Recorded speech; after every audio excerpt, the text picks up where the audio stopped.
Hello students, coming to Java programming course, academic year 2021, second BTech, semester 2, R19 Regulation, JNTK Kakinada.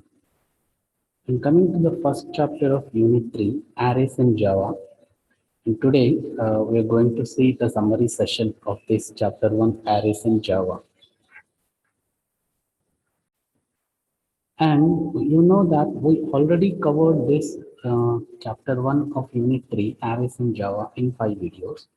And we are going to see the summary session about the topics we covered in that unit 3 chapter 1 arrays in Java. And coming to the introduction part of this array is a group of Lightweight variables that are referred by a common name that is already known as an identifier given to a group of set of elements, that is the sequential locations given allotted for this array in the memory, and that is able to hold the similar type of data elements into, and that we call that as an array. An array of any type can be created and may have one or more dimensions. And every array may be defined or declared maybe one dimensional, two dimensional, or three dimensional, as you know. And a specific element in the array is accessed by its index. That index is important to access the element of any element of the array element. So here this picture illustrates you the process of defining, and when we define, for example, an integer from a of 5, this is an array declaration here, and we know that here the process of declaration of this array, by doing this type we can give the reference to a memory location and not allocating memory, and we should use a new operator. So that is a new operator is used to allocate memory for the array, and every array index starts with 0, and these index is used to access the any element based on the array given index given for an array.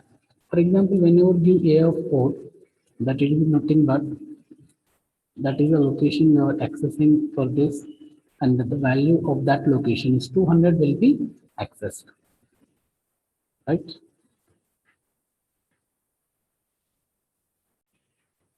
Next, coming to the declaration and initialization of arrays. And we know that we can declare an array of types 1D array, 2D array, and 3D array. And here it is the three, we are going to see these three types in a basics of the declaration and initialization of array. That is the first one come to 1D array here. So 1D array, here it is declaration of 1D array be like this. Type of the array, identifier, and square brackets for indicating the that it is an array and with size.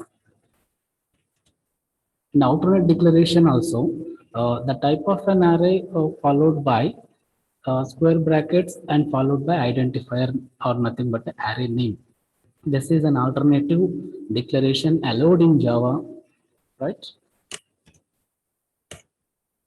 And by doing this declaration, that doesn't mean that it going to allocate memory in the memory for array, but when we use this new operator like this, the memory allocation can be allocated for this array and specifying the size. So whatever here it is looking on the screen, that is a single one-dimensional array with two elements starting index 0 and 1 and 2 locations, each of 4 bytes, each of 4 bytes.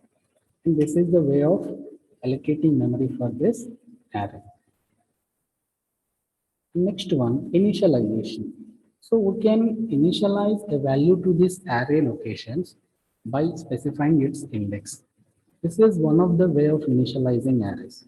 And a of 0 equal to 3, that it means the value stored in this index is 3. And the value at a of 1 equal to 2, the value stored here it is 2.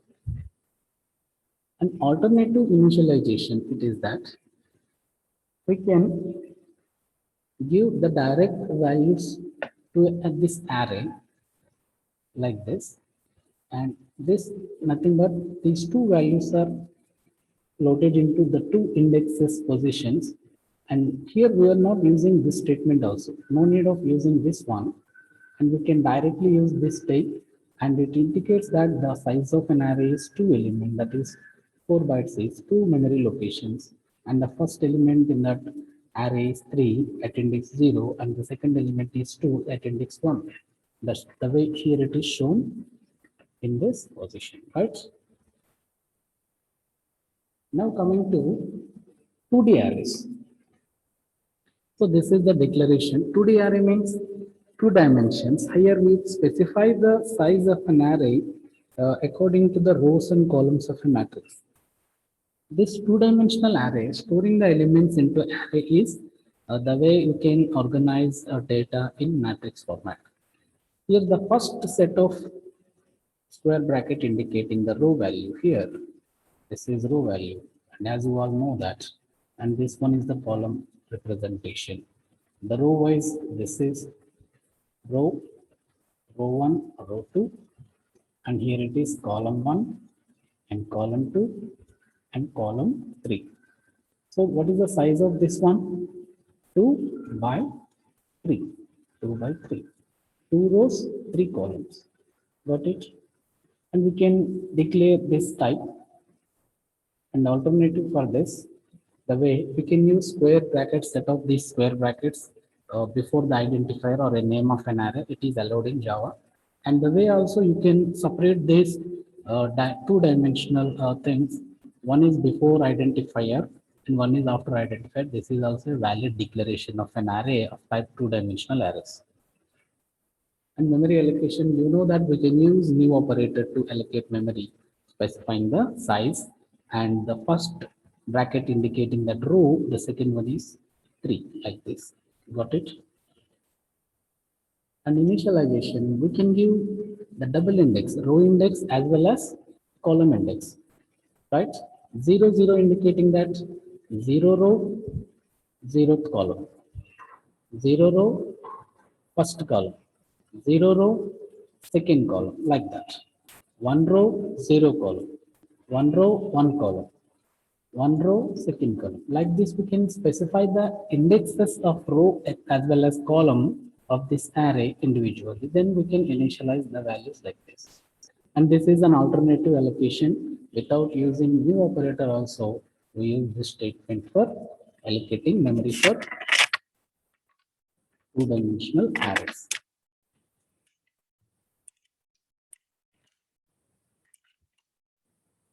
Okay, next one, coming to, we can allocate memory for the first dimension of given declaration of an array, and it is allocate second dimensional manually. If you observe here, the two-dimensional array declared like this here is a new operator specifying 4 rows and 5 columns for as an example here, and we can allocate use the same, can mention the first dimension, and it is allowed to mention this one as manually and individually like this. This is also the way of declaring and allocating memory individually for the rows and columns. So like this, we can allocate like this, 4 rows and 5 columns, okay. But you can allow to give, for example, this can be, you can allocate like 3, not 5, not at all 5. You can give only 1, you can give only 4 like that. You can give as your wish of size for a column and row, but the way you can initialize first row and then you can allow manually for column size indication.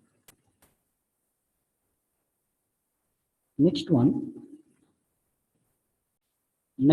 three-dimensional array. See here, we can define array size like this. So this is, as you know, that rows and this is column, and this the first bracket size number indicating here array of arrays, array of arrays, array of arrays. Here, this 3D array. This 3D array is consists of three 2D arrays, three 2D arrays. Right, got it. Three 2D arrays. The size of 2D arrays is individually 3 by 3. Individually 3 by 3. The first three indicating how many 2D arrays are used to compose 3D array. And 2D array size individually 3 by 3. Got it? The way here, if you observe, this is first array size 3 by 3. This is second array size 3 by 3. This is third array 3 by 3. Got it? The same way you can organize this 3D array, a collection of some set of 2D arrays. And coming to the operations on array elements, the following are the operations admissible on the elements of an array: sorting and searching. And we know that sorting means arranging array elements into an order. That order may be ascending or descending order. Ascending means low value to high value, arranging low value to high value. Descending order means arranging the elements high value to low value. And there are several methods are used for sorting the arrays that include bubble sort, we already gone through selection sort, insertion method, and quick sort. And this is about sorting of the elements stored in the array. Coming to the second operation, most important is searching. Searching is the process of finding, searching key element. We are finding one desired element, is that verifying that is this element whether it exists in the given set of array elements or not. And there are two methods popularly used for this: linear and binary search methods. And first we go for this sorting and later searching. And coming to this bubble sort, and we know that this is the arrangement of elements in ascending order. Here all these examples are arranging elements in ascending order. And in the bubble sort, we can do the comparison of elements side by side and in a iterations or passes point of view. And this is the example diagram indicating this is the pass one. And in this pass one, first we compare these two elements and compare these two elements. And according to our swapping requirement, we arrange these elements. As we are arranging ascending order, the lower value should come first, and we can apply swap for this, getting that sorted order. And after that, these two. So initially it is satisfied the condition 54 is compared with 93 is a lesser, smaller value. And we do not apply here any swapping for arranging. And whereas coming to these two, and swapping should be required, 70 should come before this 93. And later this 93 and 79, so swapping is required, this one swapping is required, this one swapping is required, swapping is required, swapping is required. Finally, in the first phase, this is pass one. After first pass of the logic of this bubble sort like this, the largest element of given this set of array elements, the larger one should bring to the highest index of the array. Here it is the highest index. This is 0 index, 1 index, 2 index, that it means n minus 1 index. This is the high index of an array, and bringing this largest element among the given all set of elements, bringing to the high index of an array. Got it? This is the way we can apply next second phase. In the second pass two, we compare again these two, then these two. Like that, we can apply n minus 1 passes for getting arranging of these elements into ascending order using bubble sort. Got it? And the time complexity for this bubble sort is order of n squared. This is the worst case, and you may get some best case. All are already arranging that it takes order of n. Next one coming to selection sort here, selection sort, and it is very simple logic. For a given array set of elements, select the first smaller one among all, set for the minimum value, and bring this one smaller to the first position by swapping. So 13 will bring to this position in the first process, first one, finding the 13 is the smallest. Then after this one, stop here. Up to now, in this way, what is the minimum element? That is 7029, and bring it to the first position by swapping, like that. Next one, after getting this one, all these two are sorted already. Then go to the minimum one and bring that to this position. And like that, we can do this logic to get all these elements in sorting. And here it is also taking a worst case order of n square time. Next one, coming to insertion sort. As it divides the given set of array elements into two arrays, that is, one is sorted array and second one is unsorted array. So it indicates first starts with initializing the process doing this. The first element is sorted consideration and remaining is unsorted. And in the next position, we compare this first element of unsorted with sorted elements. So 54, 26. So as we are arranging ascending order, the lowest value should come in this position and 54. Sorting is required here. And after that, this part is assuming that sorted and remaining is unsorted. And next element 93 and comparing this 93 with 26 and along with 54. And based on that comparison and swapping operations, we bring this element to that particular position in that sorted order. Next one is unsorted order. And again comparing 17 with 26, 54 and 93 and bringing that into the proper position of this sorted array. Like this, we apply all the way, and here inserting, that means taking that element into the sorted order. And 77 is bringing into the sorted order. Next 31. Like that, we are dividing this total set of elements. This is sorted order and unsorted order. Like this, we can put all elements in a sorted order. And here it is insertion sort. So worst case order of n square as it is, the best case is order of n. As we are seeing everywhere of these three algorithms, bubble sort, selection sort, and insertion sort, both are doing the same. All are being getting this time complexity like this. And coming to the next one, as this is one quick sort, and in this quick sort, the first process is selecting the pivot element. And this pivot element selection, there are many ways. The first way is the first element is the pivot element, and sometimes maybe last element is the pivot element, random of any element, mid of the set of elements. Like that, we can pick this pivot element first. Usually, the best case is selecting the pivot as the first element. And after this element, we can take left mark index and right mark index. And sorting applied, this is division process, dividing this unsorted array elements into partially ordered elements. And based on this pivot element, we are dividing that array into two parts. So here, the logic is left mark indexed element always be less than 2, this pivot, and right mark indexed element always be greater than 0. And based on this, we can apply swapping and something like. So 26 is less than, so it increments the index here.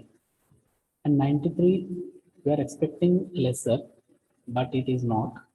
So go to this right mark index for comparison. And here it is clearly being that one.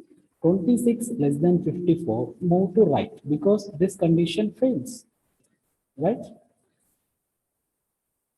Yeah, this one. Next one, then this 20, we are expecting this should be greater than to pivot. And pivot is 54, but 20 is smaller to pivot, then stop the process. And when we are going to this stop and this left mark element index comparison stop, right mark index element stop, both are process comparison stop, then apply swapping on these two index elements. Apply swapping on these two element position and you will get this one. And again, the starts the same process. So do this process until these two crosses each other, until they cross each other. Once they cross each other, when it comparison stops, swap this element with right mark index. Swap this one with right mark index. There in that position, pivot element may swap into one position of this array, and whatever the elements left side to this pivot position after this swapping, all or should be less than to pivot. And whatever the elements after this pivot should be greater than to this pivot element, and they are all greater than to the pivot.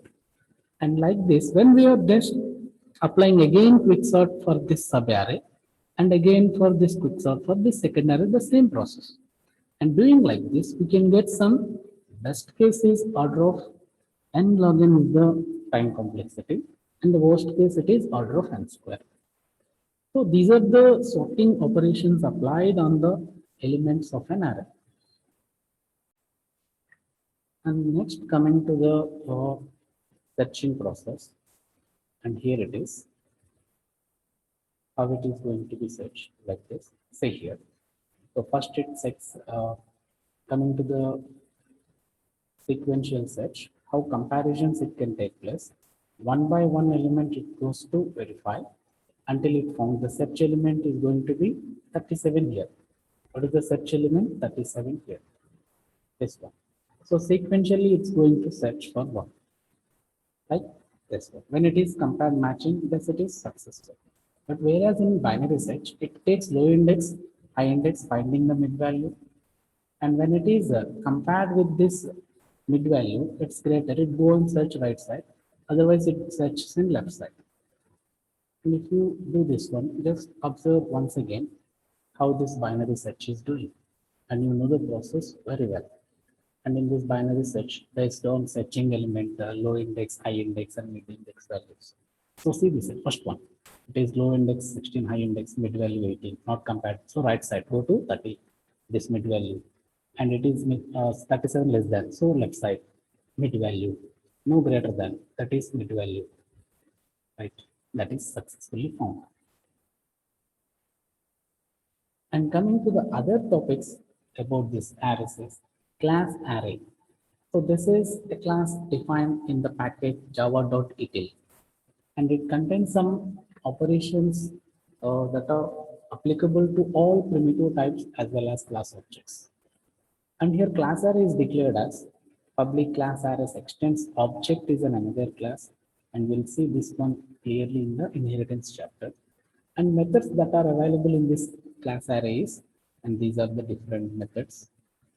And all these methods can be invoked by the creating class array in our programs for doing and without writing or coding all these logics like sorting, binary search, like that.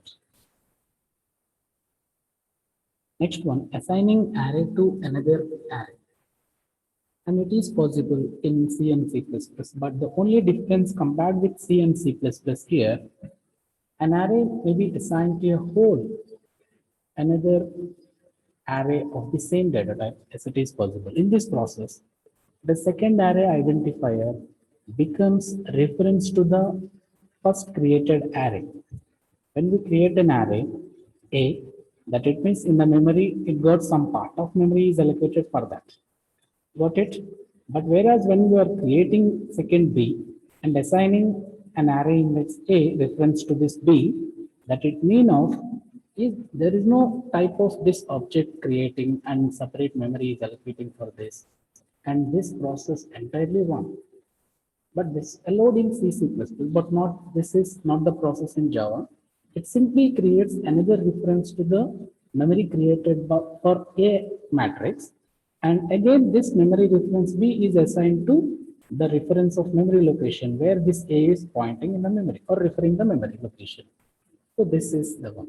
The second array is not a new array, instead only a second reference to created array called A. Got it?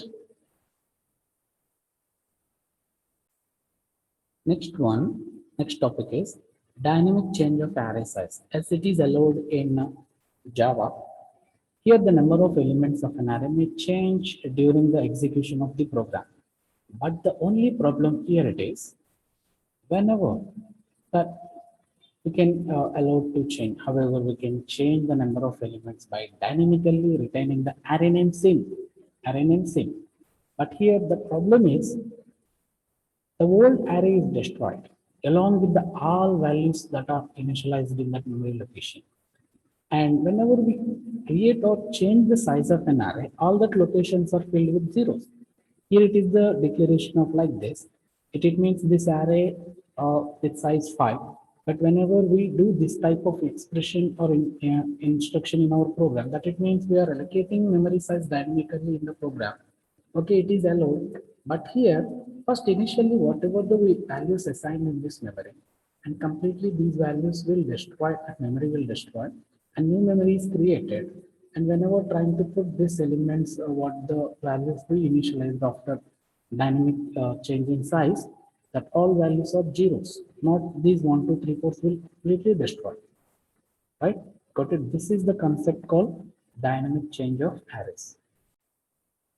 Next one, arrays as vectors. And we know that vector is a mathematical one. We can use this also to store information. And it is one kind of data structure like an arrays. But using vector, we can implement dynamic array. We can implement dynamic array. And the basic difference between arrays and vector are vectors are dynamically allocated, whereas arrays are statically allocated. That is true. And the size of the vector can be changed as and when required in our program, but this is not true for arrays. And as we've seen in the previous topic, we can change the size of an array, but it means of previously allocated memory and elements will be destroyed. And completely only we can preserve the array from this previous allocation, and the new memory allocation, new memory addresses, and new initialized values will be applicable for changing. But here it is, whereas we are using vectors and indicating and working with the arrays, and it is possible to work dynamically. And this vector class is available in the package called java.util. And vector is supposed to store pointers to the objects, not objects of themselves. It stores the pointers to the objects, not objects. And this is the construction of the vector using vector class followed by vector object. A new operator is for allocating memory for this vector with size 5. And if you observe here, the parentheses are used to indicate the size of this vector, not square brackets, whereas we use square brackets for arrays. Thank you.